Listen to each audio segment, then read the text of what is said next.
The Philippines under Spanish rule for over 300 years from 1565 to 1898. This period had a profound impact on the country's culture, language, and religion.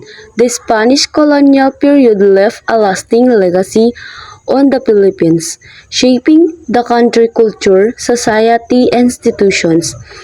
While it brought some positive development, it also has its share of negative aspects. In my opinion about Spanish, the Spanish colonial era left a lasting impact on the Philippines, shaping its culture, language, and social structure. While it brought some positive development, it also legacy of Spanish rule continues to be debated, examined by Filipinos today. Colonialism, a practice of people dominating another by subjugation and economical exploiting and colony. In my understanding about this is the practice of one country establishing and maintaining political economic people. This control often involved exploiting the resource of the colony's territory and imposing the colonial's culture, language, and laws. And the reduction, a community set up by the Spaniards under ecclesiastical or royal authority to facilitate colonialization and relocate the inhabitants from scattered village into the new reduced area of settlement. In my understanding about this is a term used to describe a specific policy implemented by the Spanish during their colonialization of the Philippines.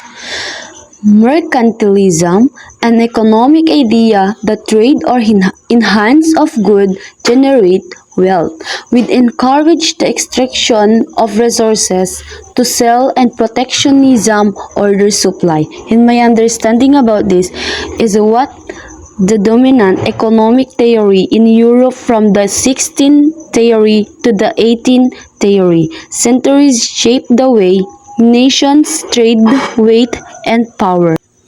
And the proto-globalization, the phase of increasing trade link and cultural enhance that characterized the period immediately presenting the 19th century globalization. In my understanding about this is a widely recognized term in the academic world. It's likely a combination of two concepts. In the last one is creolization, a cultural mixture between Spaniards and indigenous peoples when select cultural elements become part of our inherited culture brought about by contact between society and related peoples. In my understanding is fascinating process that demonstrate the dynamic nature of language, culture, and identity. Lesson Introduction. Age of Discovery, 15th century, seeking more territories and subject. Terras incognitans, uncharted lands, when primary. Treaty of Tordesillas of 1494.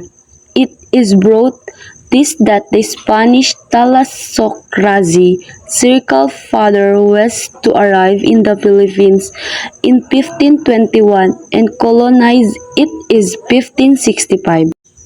Samuel Tan is framed Filipino response to Spanish colonialization as Indios, Moros, Loman.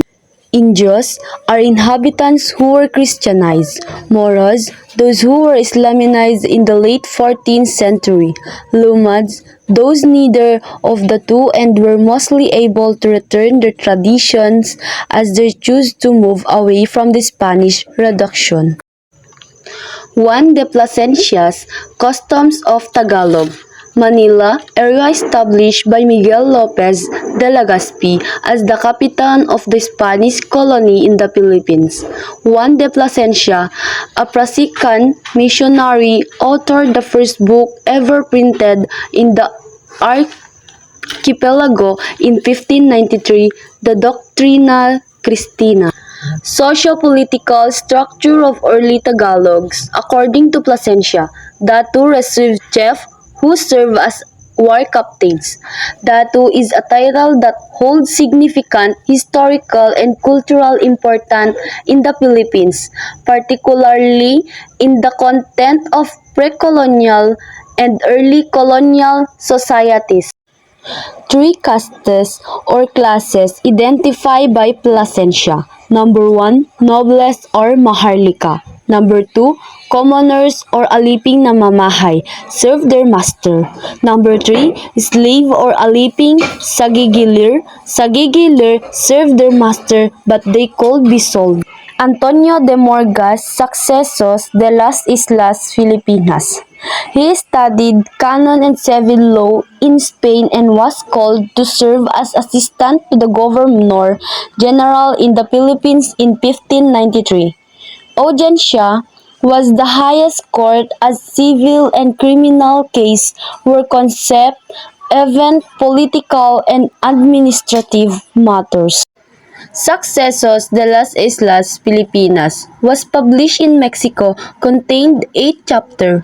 He mentioned the province of Luzon, Visayas, and Mindanao, describing their location, trade product, flora, and fauna, food houses, clothing, weapons, and language, among the others. He described in length the social, cultural, and political aspect of early Filipino society. He explained in the chapter the barangay and some of their justice system. He also described with pride this new settlement of handsome edifices and passageways, and that all vessels sail from Manila. He explained the new political arrangement under the Spanish. Analysis of the Spanish source and Filipino annotation.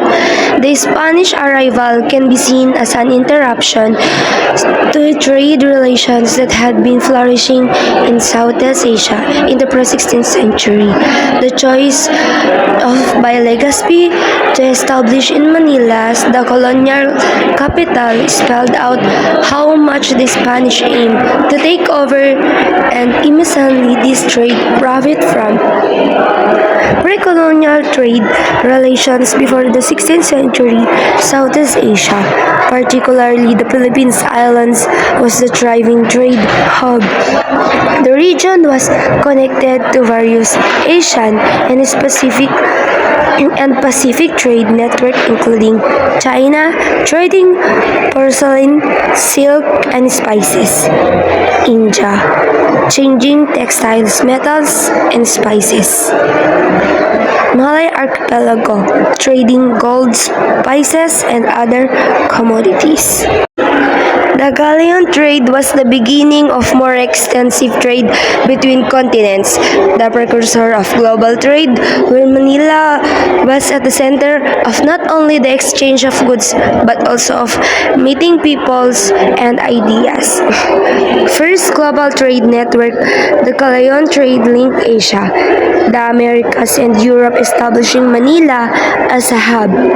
Exchange of goods, silk, porcelain, spices, and precious metals from Asia were traded for silver, gold, wine, and textiles from the Americas and Europe. Manila's strategic location, the city's harbor, facilitated trade, making it a crucial stopover. Morgas Sucesos is a significant source on Philippine history, as it describes Philippine life and society at the turn of the 17th century. His work touched on the political, social, and cultural aspects of the Filipinos, providing an extensive depiction of life at the turn of the 17th century. Rizal's annotation exposed the Western bias employed by Morgan in looking at the Filipinos. Nonetheless, Rizal praised Morgan's work. It was a primary historical account written by a layman who Rizal deemed more objective. Antonio de Morgas Sucesos de las de las Islas Filipinas is a seminal work on Philippine history offering insights into political aspects. Number 1, Spanish colonial administration. Number 2, government structure. Number 3, laws and regulations. Number 4, relations with indigenous leaders. Social aspects. Number 1, daily life and customs. Number 2, social hierarchy. Number 3, marriage and family practices. Number 4, economic activities, trade, agriculture, fishing. And number 3, culture aspects. Number 1, indigenous tradition and beliefs. Number 2, Christianization efforts. Number 3, arts and crafts. And number 4, language and literature. Francisco de Sande's letter to Esteban Rodriguez de Figueroa. Francisco de Sande Picon, 1540 September 12, 1602, was the third Spanish governor and Captain General of the Philippines from August 25, 1575 to April 1580. He established the royal city of Nueva Caracas, Naga City. Francisco de Santos' letter to Esteban Rodriguez de Figueroa on May 23, 1578, Governor Francisco de Sande, who had taken possession of Borneo for Spain, sent off an officer, Esteban Rodriguez de Figueroa, to subdue the Sulu Islands, instructing him to convert as gently as he can the pirates of that place into peaceful farmers, paying tribute to the Spanish crown.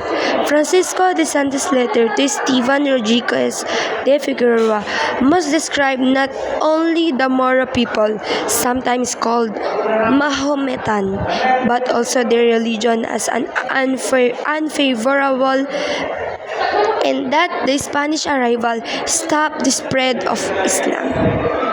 Some Spanish successes were won, but mostly the victory belonged to the skilled Moro fighters in defending their lands and beliefs. Francisco de Santos' letter to Esteban Rodriguez de Figueroa, the Spanish were determined to subdue Jolo and Mindanao for their strategic location for trade as well as natural materials that could be developed to become expensive trade products.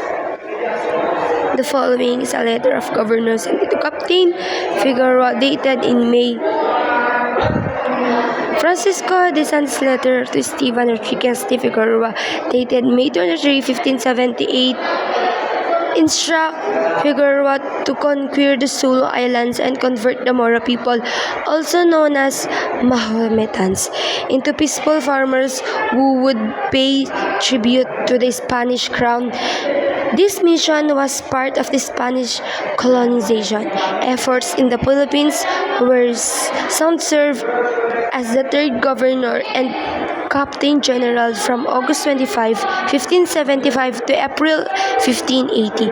During his governance, Sande established the royal city of Nueva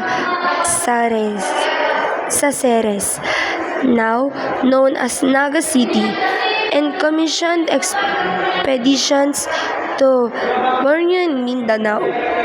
The Spanish were to subdue Jolo and Mindanao due to their strategic locations for trade and natural resources. Analysis of the letter. The letter in 1578 was just 7 years they established Manila as the colonial capital, knowing the Philippines' gateway to the Southeast Asian neighbors was Sulu. So, the 1578 letter highlights Spain's recognition of Sulu's strategic importance as a gateway to Southeast Asia. Written 7 years after Manila became the colonial capital, it reflects Spain's intent to secure trade routes and expand influence in the region by controlling key areas like Sulu, a vital hub, commerce, and diplomacy. In the letter, Sandal spells out the Moros believe Islam is evil and Christianity alone is good. Thus, the Spaniard has the moral ascendancy to stop the spread of Islam and convert in the inhabitants of In the 1578 letter, Spanish governor Francisco de Sande justified colonization by portraying Islam as evil and Christianity as the soul the good. This moral framing supported Spain's agenda to suppress Islam in the Philippines, particularly in Mindanao, and convert local population to Christianity under guise of spiritual and cultural superiority. The Spanish goal was mainly economic, to collect taxes from Hulu, to make them cultivate their lands and produce new materials, to make them more serious in diving for pearls and sell them to the Spaniards. Number 1. Corsiuta Expedition, 1630s, the first of many small advancements made by the Spaniards. Number 2. Fort Pilar in Zamboanga, 1635, originally Real Preda de San Jose, which became the first Spanish hold in the Mindanao. Toward the turn of 17th century, when the Spanish had most coastal settlement in Luzon and Visayas under the colonial government, they used Filipino men and resources to subdue Mindanao. The Moros would fight back as bravely as the Spaniards attacked to defend their right to their land, to live, property, lives. Lesson summary. The Spanish studied and brought about the Filipinos to know how best to colonize and government, then and interact their trade. Most of the writing reflected the European lens in looking at indigenous concept and practice. The Spaniards subdued most of Luzon and Visayas into pueblos, which come under power of the Spanish colonial government in the Philippines. Some areas resisted colonialization such as Muslim, Mindanao, and the Icoros of northern Luzon.